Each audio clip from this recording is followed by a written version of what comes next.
What an amazing day at the White House, to say the least. It was supposed to be a day of celebration. Zelensky, at the invite of Trump, in the Oval Office. The two countries, the Ukraine and U.S., supposed to codify a partnership of sorts.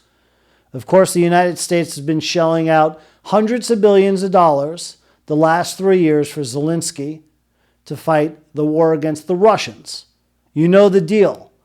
Biden and his puppet masters weaseled their way back into the office, being the White House.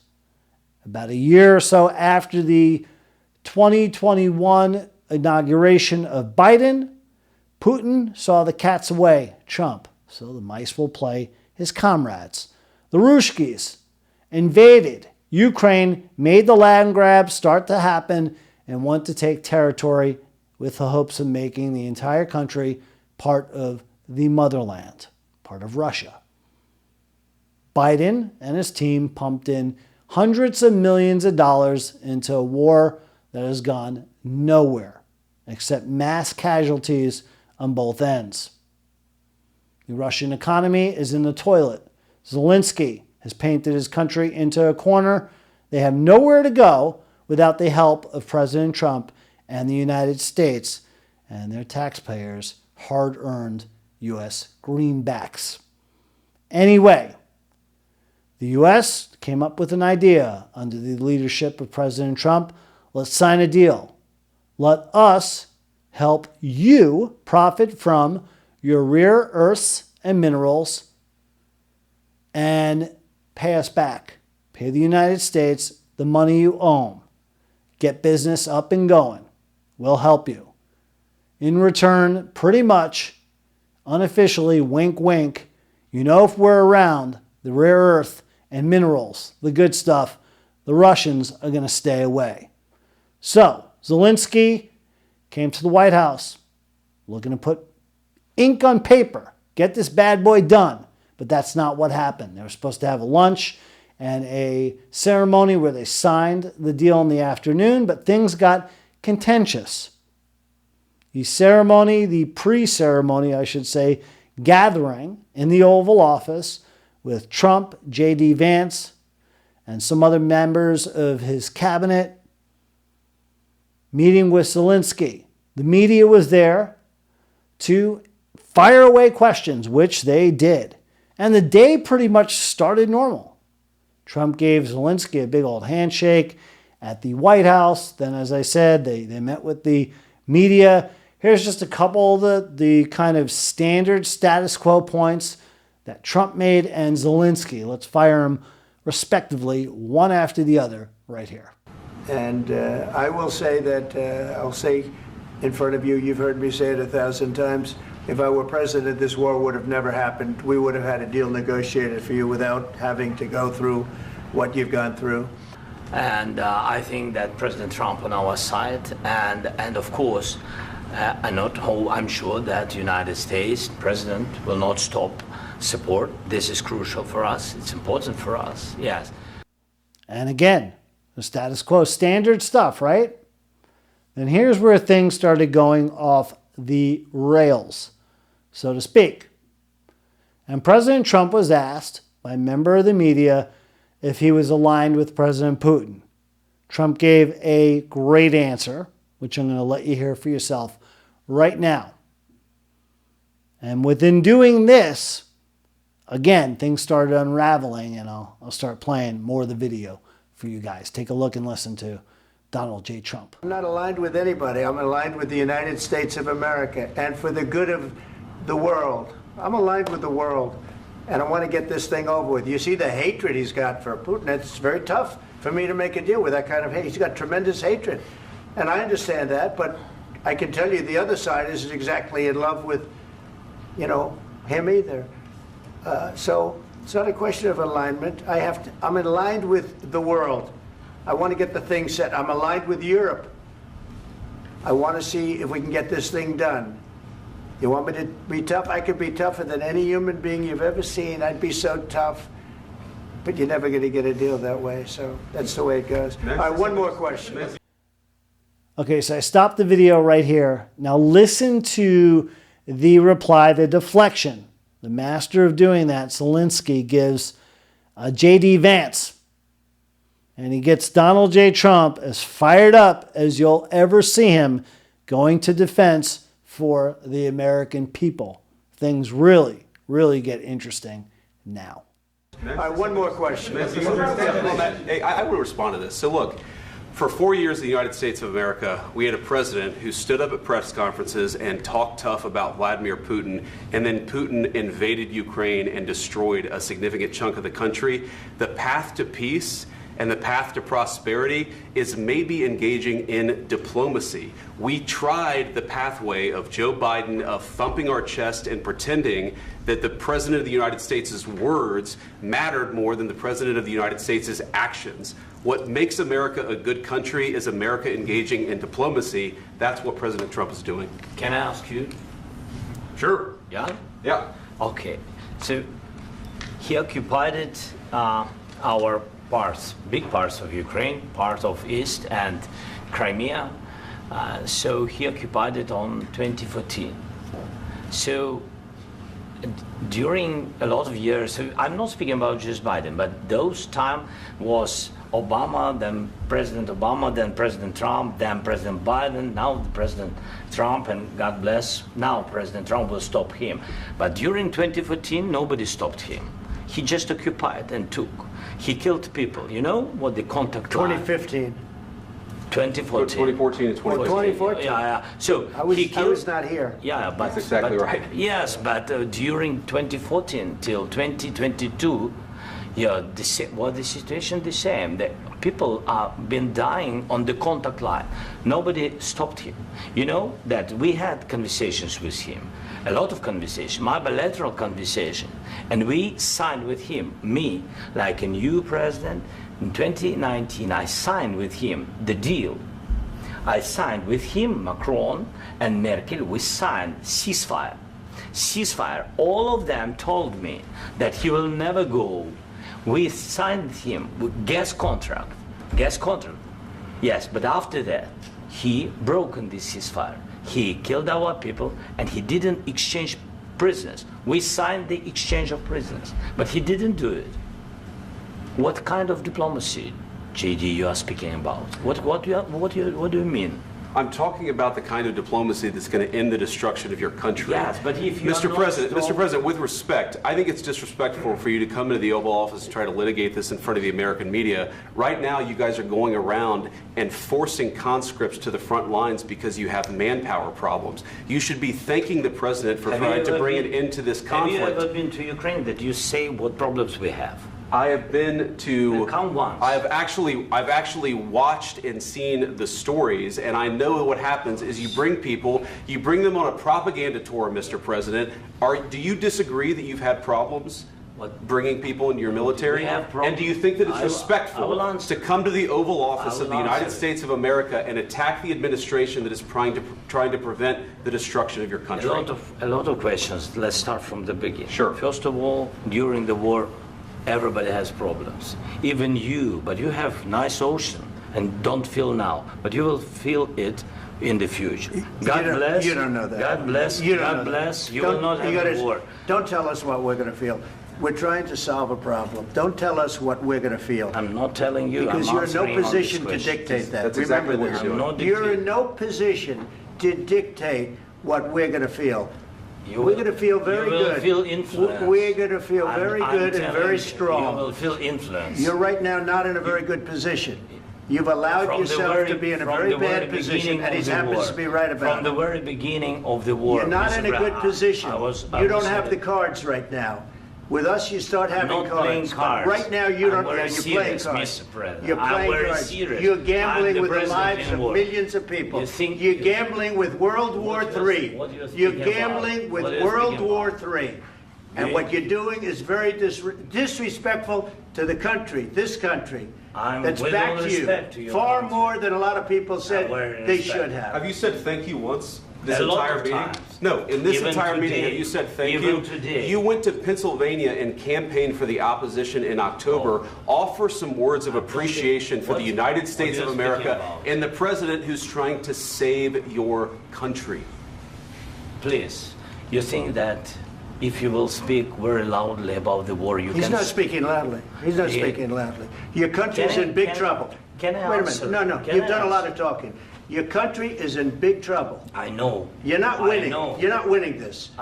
You have a damn good chance of we are coming out staying, okay because of Mr. us. President, we are staying in our country, staying strong from the very beginning of the war. We've been alone, and we are thankful. I said thanks You haven't in been this alone. cabinet, You and haven't not been only alone. in this cabinet. We gave you, through I this said stupid thank you. president, $350 billion.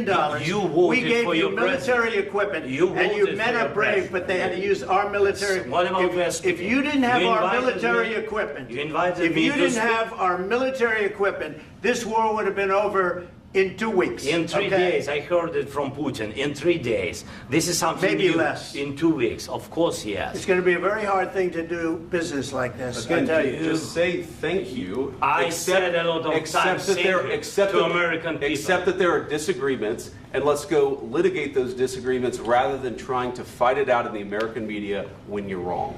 We know that you're wrong. But you see, I think it's good for the American people to see what's going on. I understand, sir. I think it's I very understand. important. That's why I kept this going so long. You have to be thankful.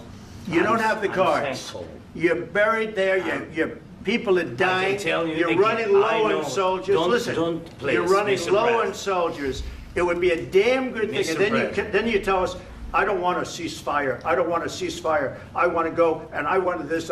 Look, if you could get a ceasefire right now, I tell you, you take it so the bullets stop flying and your men stop getting killed. Of course, we want to stop the war. But you're saying you don't want a ceasefire. But I said to you, I want a ceasefire. with guarantees. Because you'll get a ceasefire faster than an agreement. Ask our people about ceasefire, what they think. That wasn't doesn't with matter me. for you what- That what wasn't this with me. means. It That was wasn't with with a you. guy named Biden who was not a smart person. This That is was your, with, this that was is with your Obama. president. It was your president. Excuse me. That was with Obama, who gave you sheets, and I gave you javelins. Yes. I gave you the javelins to take out all those tanks. Obama gave you sheets. In fact, the statement is Obama gave sheets and Trump gave javelins.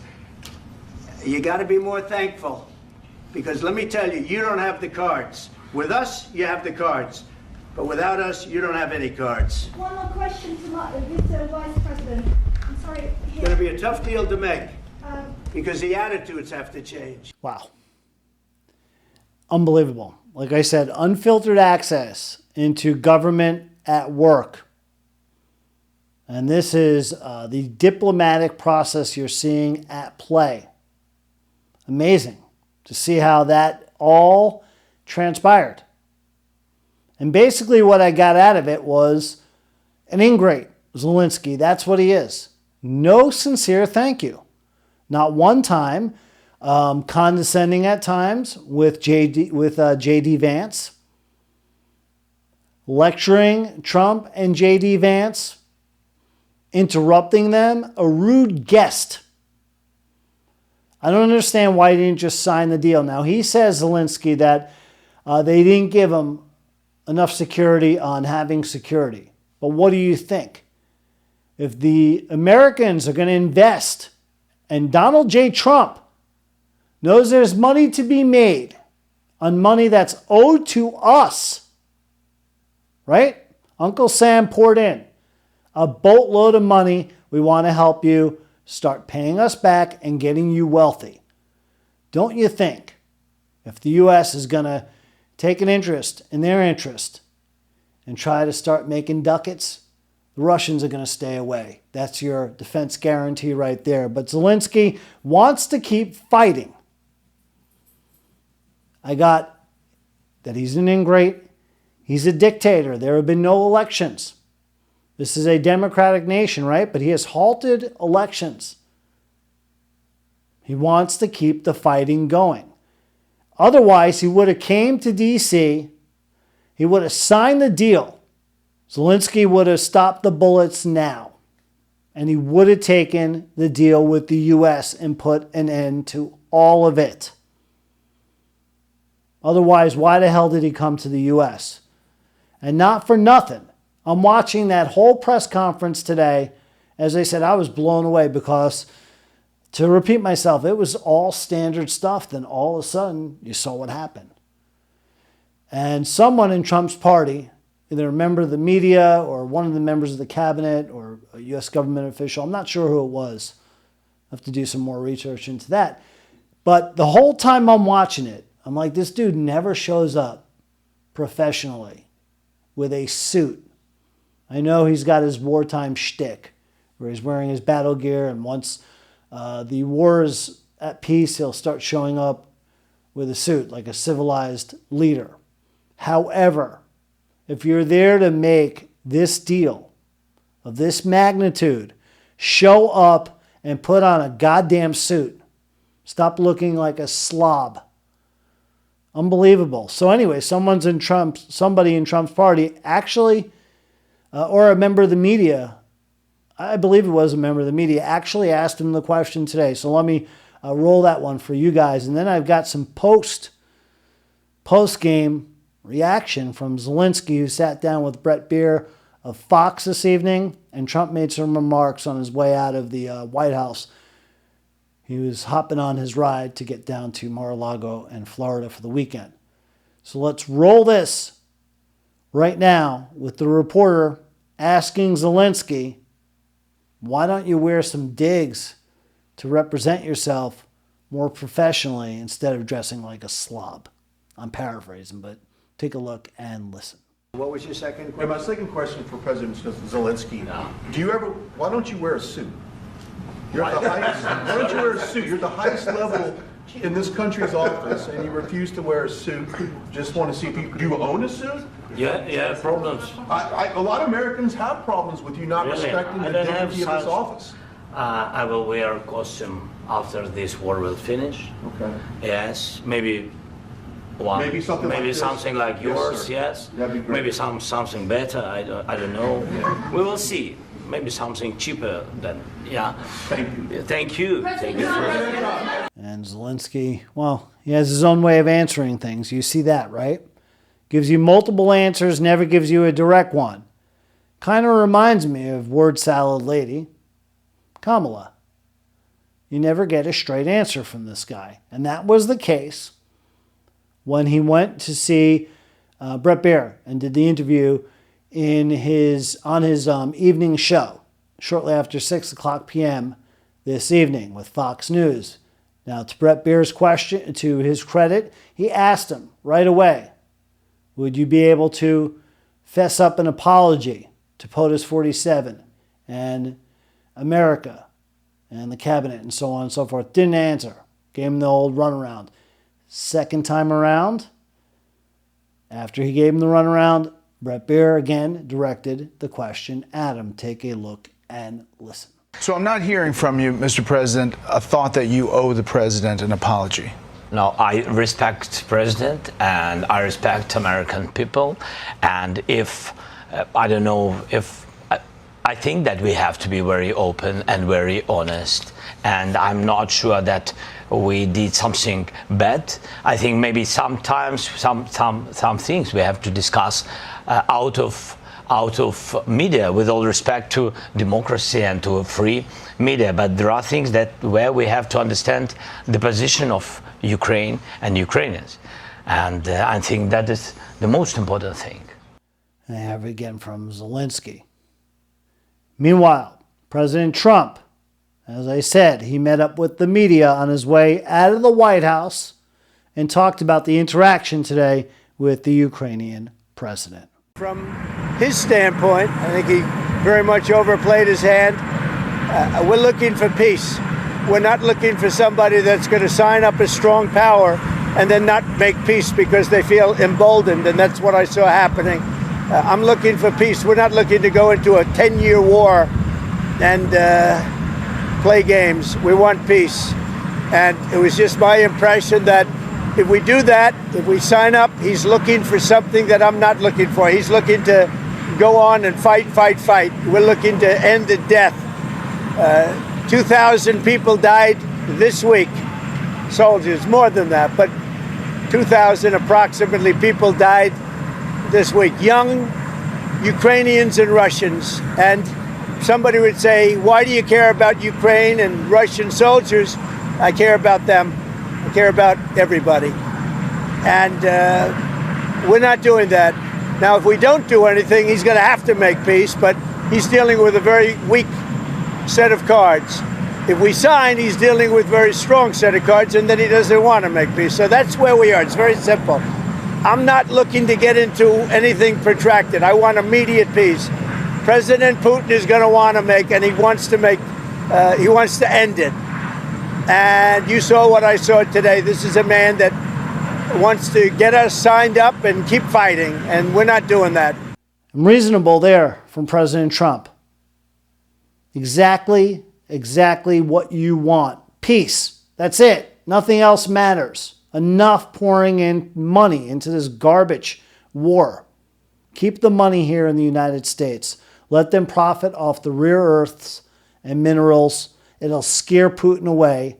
Why Zelensky came here, dressed like a slob, and didn't get the deal done boggles my mind. By the way, before he went to go see Brett Beer, and they canceled the rest of the events at the White House, well, it looks like he got the boot from 1600 Pennsylvania Avenue, as you see the headline there by the New York Post. Trump boots Zelensky from White House after Oval Office clash, says he disrespected U.S. as mineral deal left unsigned.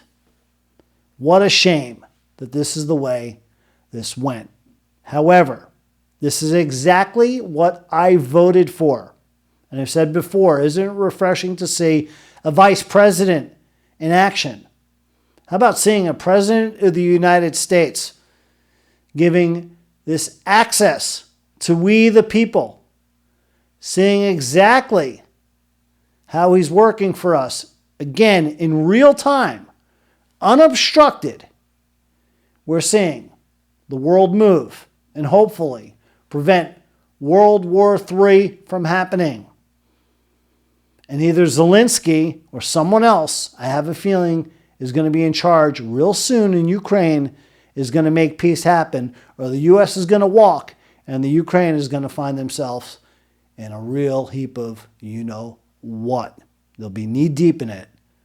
See what happens.